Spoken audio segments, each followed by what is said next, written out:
Welcome to Manabadi videos.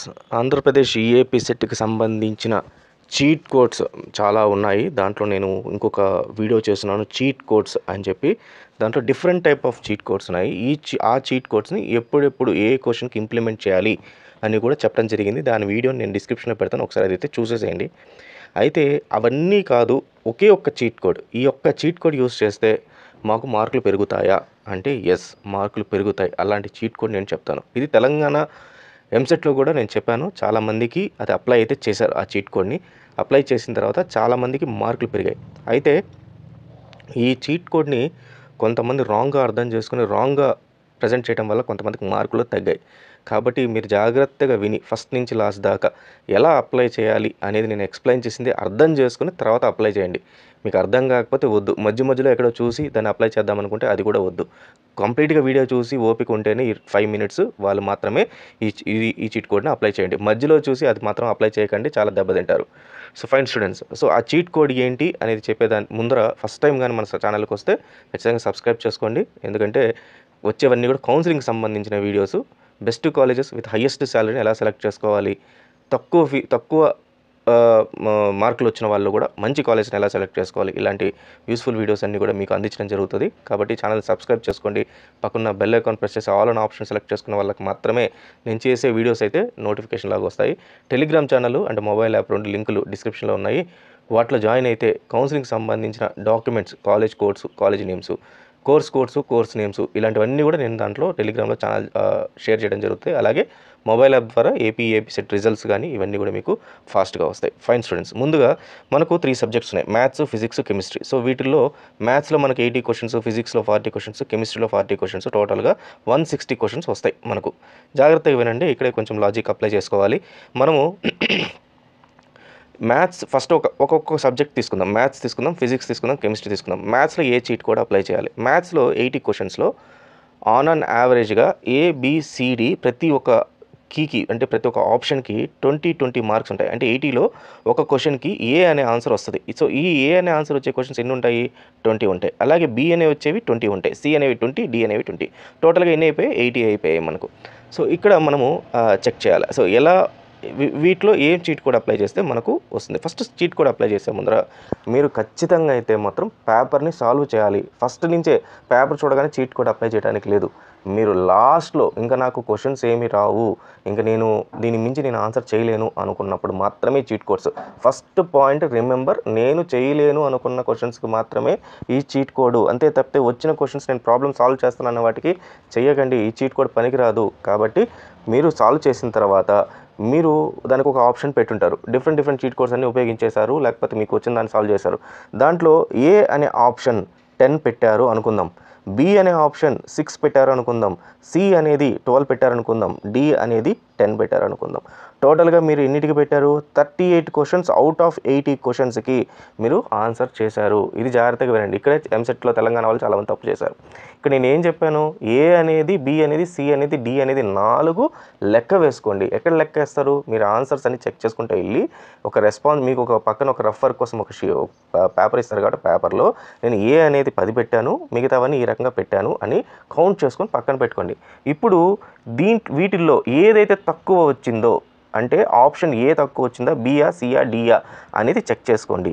నాకు ఇక్కడ B అనేది ఎగ్జాంపుల్ కింద తక్కువ వచ్చింది. ఇది మళ్ళీ చెప్తున్నాను, సెకండ్ పాయింట్ ఎగ్జాంపుల్ కింద మాత్రమే.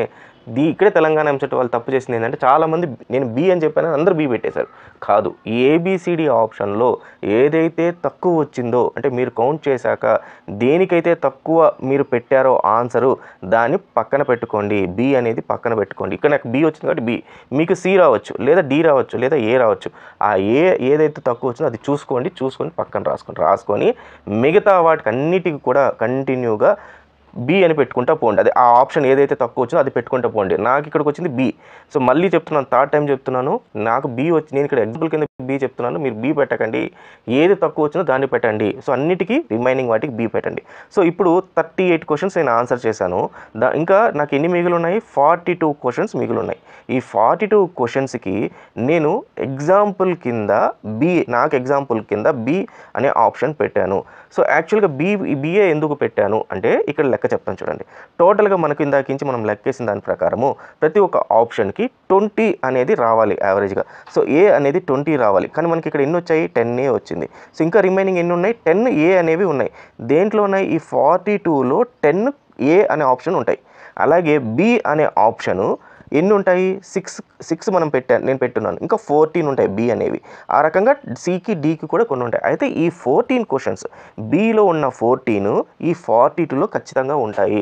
కాబట్టి ఎప్పుడైతే మీరు బి అనే ఆప్షన్ పెట్టుకుంటే వెళ్తున్నారో, మళ్ళీ 4th టైం చెప్తున్నాను, బి అనేది నేను పెట్టింది శాంపుల్ కోసం, తక్కువ ఏదైతే వచ్చిందో దాన్ని మాత్రమే పెట్టండి. సో ఎప్పుడైతే బి అని పెట్టారో ఈ 42 క్వశ్చన్స్లో నుంచి 14 క్వశ్చన్స్ ఖచ్చితంగా మీకు బి అనేది వచ్చేస్తుంది. సో బి అనేది 14 క్వశ్చన్స్ వచ్చేసింది. సో ఆటోమేటిక్గా రిమైనింగ్ అన్నీ ఏమవుతాయి, 14 కాకుండా రిమైనింగ్ 28 అయితే ఉన్నాయో ఇవన్నీ కూడా రాంగ్ అయిపోతాయి, రిమైనింగ్ రాంగ్ అవుతాయి, ఈ 14 మాత్రం రైట్ అవుతాయి. సో మీరు ఆల్రెడీ 38 క్వశ్చన్స్ ఆన్సర్ చేశారు, 14 ఏదైతే తక్కువ వచ్చిందో దాన్ని ఆప్షన్ కింద పెట్టారు. సో దీనికి 14 మార్క్స్ వచ్చాయి. సో ఇక్కడ ఎన్ని వచ్చాయి, 38 + 14 మార్క్స్ వచ్చాయి. అంటే ఇక్కడ 14 మార్క్స్ అనేది మీకు ఇంక్రీజ్ అయింది ఒక మ్యాథ్స్ సబ్జెక్ట్లోనే. సో మ్యాథ్స్ లాగే మనకేమున్నాయి, బయాలజీ కూడా ఉంది. సో బయాలజీ అనే సబ్జెక్ట్లో కూడా మీకు ఇక్కడ 14 మార్క్స్ అనేది ఇమీడియట్గా పెరిగిపోయింది.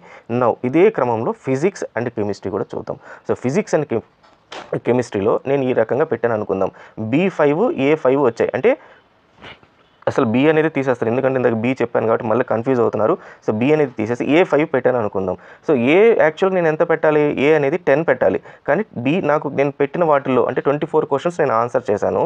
ఈ 24లో 5 మాత్రమే ఏ వచ్చాయి. ఇంకా ఎన్ని క్వశ్చన్స్ మిగిలి ఉన్నాయి, 16 క్వశ్చన్స్. ఈ 16 క్వశ్చన్స్కి నాకు ఆన్సర్స్ ఏమీ రావు. సో ఇప్పుడు ఏం చేస్తాను, ఈ 16 క్వశ్చన్స్ అన్నిటికి కూడా ఏ అని పెట్టుకుంటే వెళ్ళిపోతాను. మళ్ళీ 5th టైం చెప్తున్నాను, ABCD అనేది శాంపుల్గా చెప్తున్నాను. మీకు అక్కడ ఏవైతే తక్కువ వచ్చాయో వాటిని పెట్టాలి. అక్కడ బి రావచ్చు, సి రావచ్చు, డి రావచ్చు, మీరు కౌంట్ చేసుకోండి. అండ్ సో ఏ వచ్చింది. సో ఏ వచ్చిన దానికి 16 పెట్టేశాను. పెట్టిన తర్వాత ఖచ్చితంగా ఈ ఏ అనేది దీంట్లో ఒక 5 క్వశ్చన్స్కి అయితే ఖచ్చితంగా ఉంటాయి. సో నాకు ఆల్రెడీ మ్యాథ్స్లో బయాలజీలో 14 మార్క్స్ వచ్చాయి, ఇక్కడ ఫిజిక్స్లో ఇంకొక 5 మార్క్స్ అనేది యాడ్ అవుతుంది. సేమ్ వే నాకు ఇక్కడ కెమిస్ట్రీలో ఇంకొక 5 మార్క్స్ కూడా యాడ్ అవుతుంది. సో ఇప్పుడు టోటల్గా ఎంత యాడ్ అయింది, నాకు 14 + 5 19, 19 + 5 24 మార్క్స్ అనేది యాడ్ అయ్యాయి. 24 మార్క్స్ అంటే మీరు ఒక 30,000 35,000 ర్యాంక్స్కి ఎగబాకుతారు, ముందుకు వస్తారు. సో ఇది ఫైనల్గా అండి. అండ్ 6th టైం ఫైనల్గా చెప్తున్నాను, మీరు ఎటువంటి పరిస్థితుల్లో స్టార్టింగ్లో ఈ చీట్ కోడ్ అప్లై చేయకూడదు. నాకు క్వశ్చన్స్ ఏమి రావు, నేను ఆన్సర్ షీట్ క్వశ్చన్స్ రాకుండా వదిలేసి వస్తున్నాను అనుకున్నప్పుడు ఇది చేయండి. ఇది చేసినప్పుడు కూడా నేను ఇక్కడ ఏ పెట్టమన్నాను కాబట్టి ఓన్లీ ఏ పెడదాము, బి పెట్టమన్నాను కాబట్టి ఓన్లీ బి పెడదాము చేయకండి. మీకు అక్కడ తక్కువ ఏదైతే ఆన్సర్ ఆప్షన్స్లో వచ్చాయో మీరు పెట్టిన తర్వాత ఆ ఆప్షన్ని మిగతా వాటికి సెలెక్ట్ చేసుకోండి. సో ఈ రకంగా చేస్తే మీకు ఖచ్చితంగా మార్కులు అనేది 100% పెరుగుతాయి. ఇంకొక 20-25 మార్క్స్ అనేది ఖచ్చితంగా పెరుగుతాయి. So all the best students, thank you very much.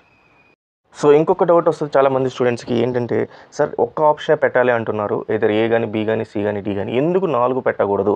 ఈ క్వశ్చన్ కూడా చాలామంది కామెంట్లో పెట్టారు. ఏ కానీ బి కానీ సి కానీ డి కానీ ఎందుకు పెట్టకూడదు? సే ఫర్ ఎగ్జాంపుల్ మనం ఈ మ్యాథ్స్ తీసుకుందాం. మ్యాథ్స్లో 42 క్వశ్చన్స్ అనేది మనకు ఉన్నాయి. ఈ 42 క్వశ్చన్స్లో ఏ కానీ బి కానీ సి కానీ డి కానీ ఆన్సర్ అనేది ఉంది. నేనేం చెప్పాను, ఏదైతే తక్కువ వచ్చిందో దాన్ని పెట్టండి అన్నాను, అన్నిటికీ పెట్టేయండి అన్నాను. సో దీంట్లో ఖచ్చితంగా 42లో ఇంకో 14 మార్కులు 14 మార్కులు మనకు ఈ ఆప్షన్ అనేది ఉంది, తక్కువ వచ్చింది. కానీ మీరు ఒకవేళ పొరపాటు నేను ఇక్కడ బి చెప్పాను, బి బదులు ఏ పెట్టారు అనుకోండి, అప్పుడు ఏమవుద్ది, ఆటోమేటిక్గా ఇక్కడ బి రావాల్సిన దగ్గర ఏ పెట్టారు, సి కానీ డి కానీ ఏదైనా పెట్టారు అనుకోండి, ప్రాబబిలిటీ అనేది తగ్గిపోతుంది. అంటే 25%కి మీకు ఛాన్స్ ఉందన్నమాట, వచ్చే ఛాన్స్ ఉంది. అదే నేను బి అని చెప్పిన దానికి ఒకవేళ మీరు బి అనేది పెట్టుకుంటూ పోతే 50% ఛాన్సెస్ ఉన్నాయి మీకు పెరగటానికి. అంటే 50% ఆ క్వశ్చన్ ఆన్సర్ అవడానికి కరెక్ట్ అవడానికి ఛాన్స్ ఉంది. బట్ 100% ఈ 42 క్వశ్చన్లలో 14 క్వశ్చన్లు మాత్రమే మీరు తక్కువ ఏదైతే పెట్టారో ఆప్షన్ అదైతే ఉంటుంది. కాబట్టి ABCD అని వరుసగా పెట్టుకుంటే మాత్రం పోకండి, ఏదైనా ఒక ఆప్షనే పెట్టండి. ఒక్క ఆప్షన్ పెట్టేది ఏంటి, మీకు తక్కువ ఏదైతే మీరు ఆన్సర్ చేశారో ఆ ఆప్షన్ మాత్రమే పెట్టండి.